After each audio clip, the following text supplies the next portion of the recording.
estudantes, tudo bem com vocês? Eu hoje, professora Dulce de Língua Portuguesa, estou trazendo uma regrinha muito básica para todos vocês. É o emprego dos porquês. Nossa, existem muitos porquês, né? Mas por que existe?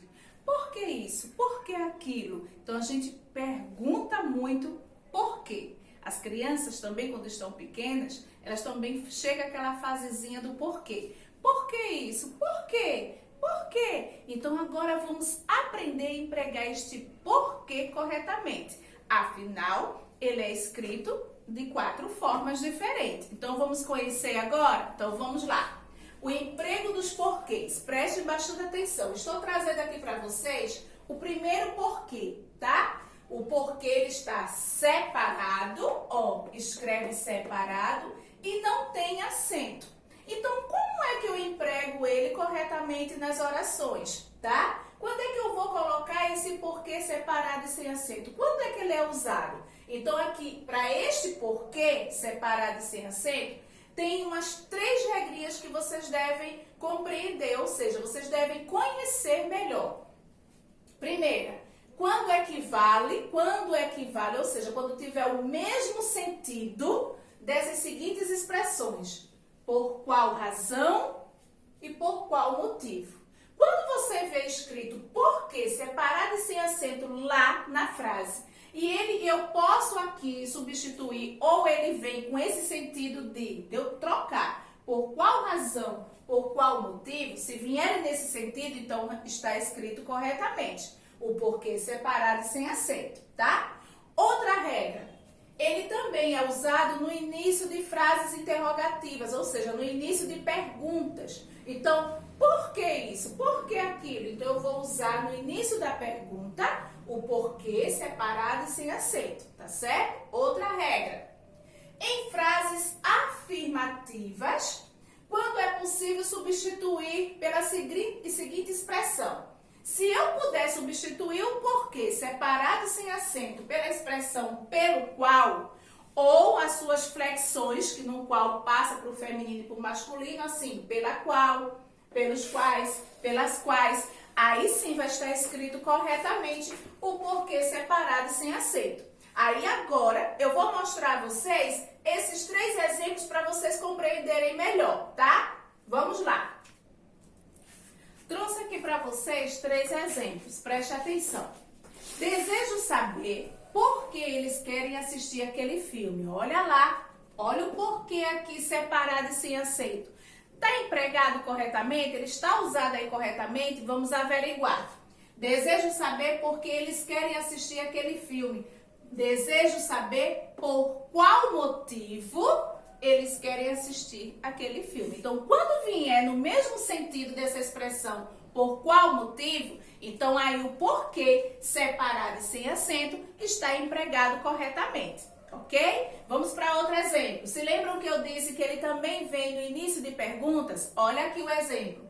Por que todos querem participar das redes sociais?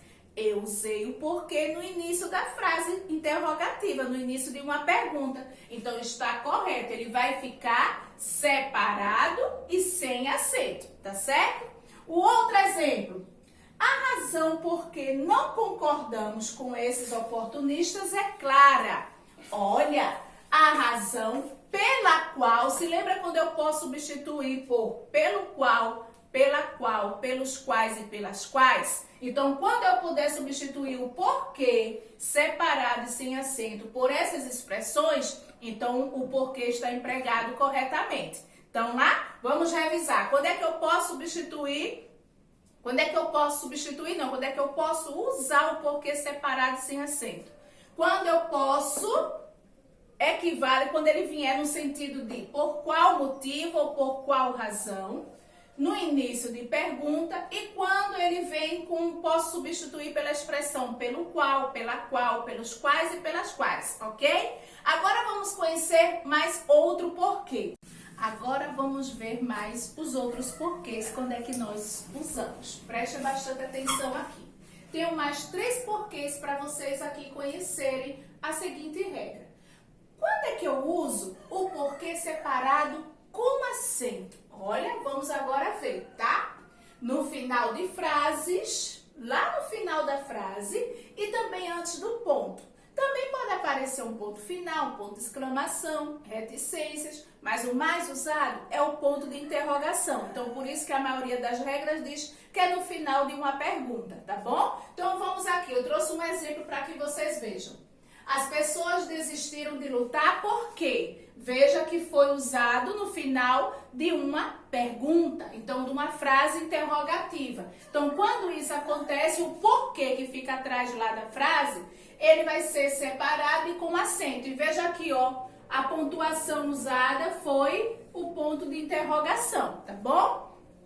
Agora aqui, isso é quando é o porquê separado com acento, é no final da frase e antes do sinal de pontuação. Agora vamos conhecer o porquê junto e sem acento. Quando é que eu uso? É uma conjunção, tá? Ele é da seguinte forma, o porquê junto, sem acento, ele é considerado uma conjunção. Então, quando ele é considerado uma conjunção, eu posso trocá-lo, ou seja, ele vai ter um sentido equivalente às outras conjunções, pois e como. Mas também ele é usado como resposta. Exemplo, eu faço a pergunta com o porquê separado sem acento. E respondo aquela pergunta com o porquê junto sem acento. Então, ele é usado nas respostas para introduzir explicações ou apresentar as causas, tá certo? Então, aqui vocês estão vendo o porquê separado com acento no final de frase e antes de sinal de pontuação. E este aqui é o porquê junto sem acento. Então, ele equivale quando ele vem com ele é uma conjunção e pode ter o sentido equivalente a pois ou a palavra como. E também ele é usado como respostas, tá certo? Então, agora vamos ver um exemplo desse porquê junto e sem acento. Veja agora aqui o exemplo. Os rapazes se mudaram para outro país porque buscavam melhores condições de vida. Os rapazes se mudaram para outro país, pois buscavam melhores condições de vida. Então, quando a conjunção porque junto, quando ele é escrito porque junto e sem acento, é uma conjunção. E equivale ao sentido de pois ou como, tá certo? Agora vamos para o porquê junto com acento. Olha só, o porquê junto com acento ele é usado da seguinte forma. Quando ele é substantivo e for sinônimo de motivo ou causa. Ou seja, eu posso trocar por essas palavras. É sinônimo. Quando ele vier com sinônimo de motivo ou causa, for um substantivo, eu vou usar o porquê junto com acento. Só que esse não é lá no final da frase não, tá, gente? Esse aqui vai vir sempre mais no meio da frase. Preste atenção. Aqui, o porquê junto com acento, ele é antecedido de um determinante, ou seja, como um artigo, por exemplo. Olha aqui bem o exemplo que eu coloquei. O porquê de as amigas brigarem não foi nada importante, ou seja, o motivo de as amigas brigarem não foi nada importante. Agora, por que eu usei este porquê, tá? Junto com acento. Veja que ele está aqui na função de um substantivo e veio antecedido por um determinante que no qual é o artigo o, tá certo? Então aqui ele vem quando ele é um substantivo, ele pode ser trocado, que ele vem no mesmo sentido de motivo ou causa, e ele vai vir antecedido por um determinante. Determinante que aqui no caso é um artigo, ok? Então vamos lá, vamos revisar. Hoje conhecemos a regra dos porquês. Porquê junto com acento e sem acento. Porquê separado com acento e sem acento, tá certo? Então aqui vocês só têm que prestar atenção só a essas regrinhas. E eu tenho certeza que vocês vão empregar corretamente o porquê, não é verdade? Então agora vamos para as atividades e qualquer coisa vocês podem rever novamente esse vídeo para tirar as dúvidas. E também estarei à disposição de vocês. Beijo!